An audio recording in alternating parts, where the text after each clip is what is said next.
Hello, this is attorney Brian Pendergraft, and this is the law on retaliatory action by landlords against tenants in Maryland. And here I have before you Maryland Real Property Code section 8-208.1, and that is the actual law on retaliatory action. I have it right here in front of you. Now, if you would like to this is I pulled up the statute on the General Assembly of Maryland's website, and I have a link in the description so you can click on it. You can follow along, and you can follow along with me. I guess the difference would be is that, as you can see, my version is color coded. I think that it makes my videos easier to follow along with. So they have the colors have no legal effect. Those are just just makes it easier for my videos to follow. And so when you pull this up, yours won't be color coded. And let's see, I have a few caveats as well. This is legal information. This is not legal advice. So if you are a landlord and your tenant has perhaps filed a retaliatory action claim against you, or if you are a tenant and you believe that you are a victim of retaliatory action and you're looking for legal advice, do not hesitate to contact a landlord-tenant attorney in your jurisdiction. That said, if you would like to contact me or consult with me about it, my scheduled consultation with me, the information on how to do that, I have that in the description of the video. So yeah, check the description and you'll be able to contact me. All right, so let's get into it. Again, this is Maryland Real Property Code section 8-208.1, and we are starting with section A, and that is the section in orange. So we are just going to, and I'm just going to do my best to, sort of explain the statute in layman's terms, or try to break it down. So we're starting with section A. This is this peach or orange color right here, A1. For any reason listed, I think this statute is kind of weird because I feel like it jumps around. So it's saying, for any reason listed in paragraph 2 of the subsection, which is kind of weird, right? So it kind of tells us to jump down to paragraph 2 to see what it's talking about. So why didn't they just put paragraph 2 first? I don't know. I don't get it. The way that the statute is, it has you jump around is weird. Like, why not just do things in order? But nevertheless, this is how the statute is written. So, I don't make the laws. I just kind of interpret them. All right. So A1. So for any reason listed in paragraph 2 of the subsection, a landlord of a residential property may not. All right. So this is about to tell us, as you can see, two I's, and then three I's. So 1, 2, 3, the three things that a landlord cannot do. And they are bring or threaten to bring in action for possession against a tenant, arbitrarily increase the rent or decrease the service to which a tenant has been entitled, or terminate a periodic tenancy. So now it's going to again, so that's for any reason in paragraph 2, a landlord may not do those three things. So we have to go down here to this green section of paragraph 2 to kind of get the precedent, or what happens, or why a landlord can't do what is in section 1. Again, which is why I think this statute is written kind of weird. But maybe I should have just read section 2 first and then came back to section A. But anyways, we're moving on to this green section here. So a landlord may not take an action that is listed under paragraph 1 of the section for any of the following reasons. All right. So 2I, or because the tenant or the tenant's agent has provided written or actual notice of a good faith complaint about an alleged violation of the lease, violation of the law, or the condition on the lease premises that is a substantial threat to the health or safety of the occupants, to the landlord or any public agency against the landlord. All right, so this is saying that if a tenant complains about bad conditions or about a violation, and they either complain to the landlord or they complain to a public agency of the landlord, then the landlord cannot do, go back to paragraph 1, what is in paragraph 1. They may not terminate a periodic tenancy. They may not bring or threaten bring or threaten to bring an action for possession against the tenant, or they may not arbitrarily increase the rent or decrease the services to which a tenant has been entitled. So, so you kind of got to jump around the statute to understand it. So, moving on to this section session, because the tenant or the tenant's agent has filed a lawsuit against the landlord, or testified or participated in a lawsuit involving the landlord, or because the tenant has participated in any tenant's organization. So again, if a landlord a landlord cannot file a lawsuit against the a landlord cannot let's see, do these actions, again, in the first section, such as terminated periodic tenancy. If the tenant or the tenant's agent has filed a lawsuit against the landlord, or testified or participated in a lawsuit against the landlord, because the tenant has participated in any tenant's organization. And all right, so and then moving on, let's just move on to section B, this orange section here. So a landlord's violation of subsection A of the section is a retaliatory action. So again, like, why didn't we just define retaliatory action first? Like, this should be this section here should probably be first. But nevertheless, so now after reading, this orange section and this green section, we finally get to understand what these two sections, what they're actually called when a landlord retaliates, or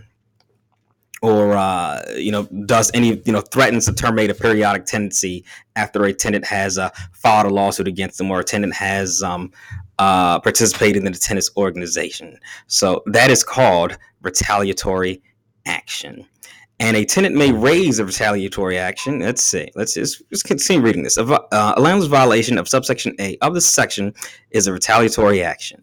A tenant may raise a retaliatory action of a landlord in defense to an action for possession, or as an affirmative claim for damages resulting from retaliatory action of a landlord occurring during a tenancy. So this is saying that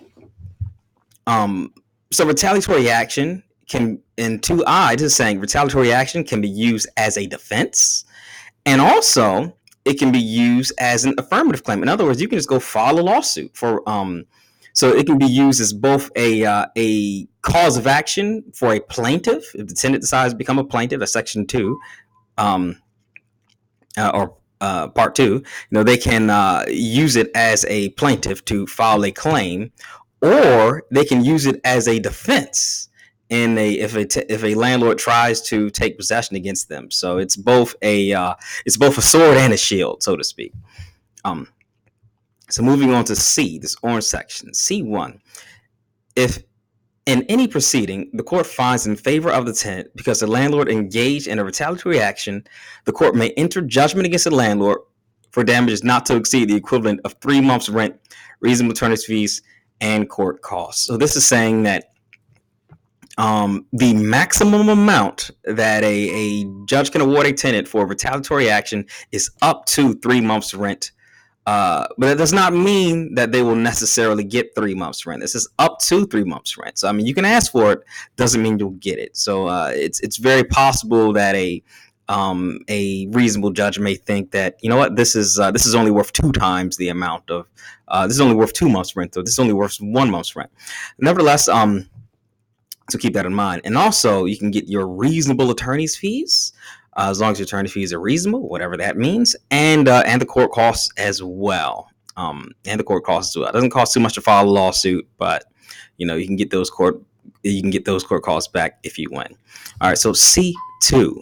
If in any proceeding the court finds that a tenant's assertion of retaliatory action was in bad faith or without substantial justification, the court may enter judgment against the tenant for damages not to exceed the equivalent of 3 months' rent, reasonable attorney's fees, and court costs. So this is saying that if a tenant is making a fraudulent retaliatory action claim, or the court, they can tell that it was made in bad faith, at that point, then the sword of, I guess, retaliatory action can strike themselves with it on accident if they are making a bad faith claim. So your tenant, do not make a bad faith retaliatory action claim. It will come back to haunt you. So moving down to D, this yellow section here. The relief provided under this section is conditioned on the tenant being current on the rent due and owing to the landlord at the time of the alleged retaliatory action, unless the tenant withholds rent in accordance with the lease. And with the lease, section 8-211 of this subtitle, I believe that's the rent escrow statute or a comparable local ordinance. So essentially, it's saying that landlords must be that tenants, in order for them to make a retaliatory action claim, then they must be current on the rent, unless they are they are withholding rent, unless they are rightfully withholding rent, probably for a I don't know, section 8-211 off the top of my head. I'm assuming it's the rent escrow statute. So again, if tenants are withholding, they have to be current on their rent, or they have to essentially have the money held, and it has to be in rent escrow, which is I have the rent escrow video coming up probably next after this one, so we can talk more about rent escrow and what that is. So moving on to this sky blue E section here. An action by a landlord may not be deemed to be retaliatory action for purposes of this section if the alleged retaliatory action occurs more than 6 months after a tenant's action that is protected under subsection A2 of this section. So this is saying that if a landlord tries to terminate a tenant's lease 6 months after let's say the tenant has participated in a tenant's right in a tenant's organization, or let's see, or made a complaint against the landlord, or any, I guess, public agency against the landlord. If it's been 6 months since that action, then the statute says that the landlord trying to take possession may not be considered retaliatory action for the purpose of this statute. So it's not retaliatory action if it's been 6 months since the triggering event, or since that event defined in section which section was it? Section 2 has occurred. All right, moving on to this purple section here. As long as the landlord's termination of a tenancy is not the result of retaliatory action, nothing in this section may be interpreted to alter the landlord's or tenant's right to terminate or not renew a tenancy. So this is saying that a landlord or a tenant still has let's see. So, what's the best way for me to word this, or to say what I want to say here? So, if a landlord, let's say you're nearing the end of your lease, and then a landlord decides to not renew, as they have the right to not renew a lease. Like, that's just a right that a landlord has. So a landlord may generally, give a notice to terminate a tenancy. I don't know, let's say their lease says they have to give, 1 month's notice to terminate a tenancy. Let's say they and their tenant don't like each other very much. So then they decide that they're going to, give their tenant a notice to terminate tenancy. And then a tenant tries to raise a retaliatory action defense. Now, it doesn't say that it's not possible, right? So a tenant can still raise a retaliatory action defense at the end of their lease. They can still try to raise that, that retaliatory action defense. If they don't want to leave, they can still try to raise it and say that, this is my landlord, he's retaliating against me. That's why he doesn't want to renew my lease. But it's a very difficult burden to, I think in that scenario, the burden would be, I guess, more difficult or harder to prove. More difficult or harder. So that's probably the best way to say what I'm trying to say there. And what I'm trying to say again, because a court, they're not going to. Again, each case is going to be different, but I think that the tenant would have a higher burden. That's probably the best way to say it. I guess the tenant will have a higher burden to prevail in that case, because the landlord can just say, hey, I'm terminating their lease. I have the right to terminate their lease, now that it's ending, I'm allowed to do that. So again, very high burden for a tenant to reach in that situation. All right, so moving on to this last section here, this gray section. So if any county has enacted or enacts an ordinance comparable in subject matter to this section shall supersede the provisions of the ordinance to the extent that the ordinance provides less protection to a tenant. So this is saying that essentially, so not only do we have state laws, but we have and this is the state law, by the way, this is the Maryland law, but we also have local laws as well. So say, for example, Prince George's County or Baltimore City or wherever you're at, they may have their own retaliatory action statute. They may have their own retaliatory action protections, and this is saying that that's fine. You're allowed to, the counties or the cities or your local government, your local rules, they're fine as long as they only offer the tenants, as long as they offer essentially the tenants or additional protections, more protections than what this statute has to offer. But they cannot, but any protections, but if they try to subtract from these protections, or if they try to make this statute weaker, then this law essentially will void those provisions that make the statute weaker. You cannot weaken this statute. This is like the baseline protection for tenants and retaliatory action situations. And again, you can feel free to, you can make it stronger, but you cannot make it any weaker. So all right, so that is it. I'm not sure exactly how I feel about this video. I feel like I don't know. I feel like I just kind of like jumped around a bit. Well, again, the statute is sort of kind of weird, and I did the best that I could off the top. But anyways, if you liked it, go ahead and like and subscribe. That would be great. And again, if you would like to contact an attorney or speak with an attorney about your particular situation, I left my you can feel free to schedule a consultation with me. You can click the link at the link in the description. All righty, thanks for watching. Take care.